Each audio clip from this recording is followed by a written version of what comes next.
আসানসোলের রানীগঞ্জে বিজেপির জয়ের উচ্ছ্বাস। বক্তানগরে ঝালমুড়ি বিতরণ বিজেপি কর্মী সমর্থকদের। আসানসোলে বিজেপির জয়ের উল্লাসে ঝালমুড়ি নিয়ে উদযাপন। এবং আপনারা জানেন যে প্রধানমন্ত্রী নরেন্দ্র মোদী তিনি যখন প্রচারে এসেছিলেন ঝালমুড়ি খেয়ে কিন্তু এই ঝালমুড়ি আবারও শিরোনামে এসেছিল। এবং আসানসোলের রানীগঞ্জে বিজেপির জয়ের উচ্ছ্বাস।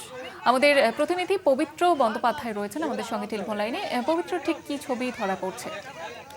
দেখো জয়িতা, তুমি জানো যে কিছুদিন আগে আমাদের রাজ্যে যে প্রধানমন্ত্রী আছেন জনসভা করতে, নির্বাচনী জনসভা, এবং সেখানে নির্বাচনী জনসভার পর তিনি তিনি ঝালমুড়ি খান এবং ঝালমুড়ি নিয়ে যে তৃণমূল তা নিয়ে কটাক্ষ করেছিলেন। কিন্তু আজকে সেই ঝালমুড়ি আসানসোলের যে রানীগঞ্জ শহর বক্তানগর অঞ্চলে সেই ঝালমুড়ি সাধারণ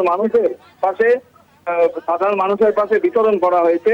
এবং এই বিজেপি সেটা প্রমাণ করেছে যে ঝালমুড়ি খেলে হবে না, ঝালমুড়ি খেয়ে মানুষ যে জয়লাভ করেছে, মানুষ যে ভোট দিয়েছে। এই প্রধানমন্ত্রী এসেছিলেন এবং তিনি ঝালমুড়ি খেয়েছিলেন। এই তাকে প্রতিচ্ছবি আবার তারা করলেন, যে বিজেপি যারা কর্মী সমর্থক আছে তারা আজকে রানীগঞ্জে সাধারণ মানুষের হাতে ঝালমুড়ি তুলে দেন। এবং তাদের বক্তব্য যে মানুষ তার যে ভোটাধিকার সেটা যেটা এতদিন করতে পারতো না সেটা করেছে, এবং তারপরেই আজকে রাজ্যে বিজেপি সরকারে এসেছে। জয়িতা, একেবারে ধন্যবাদ জানাবো পবিত্র তোমাকে।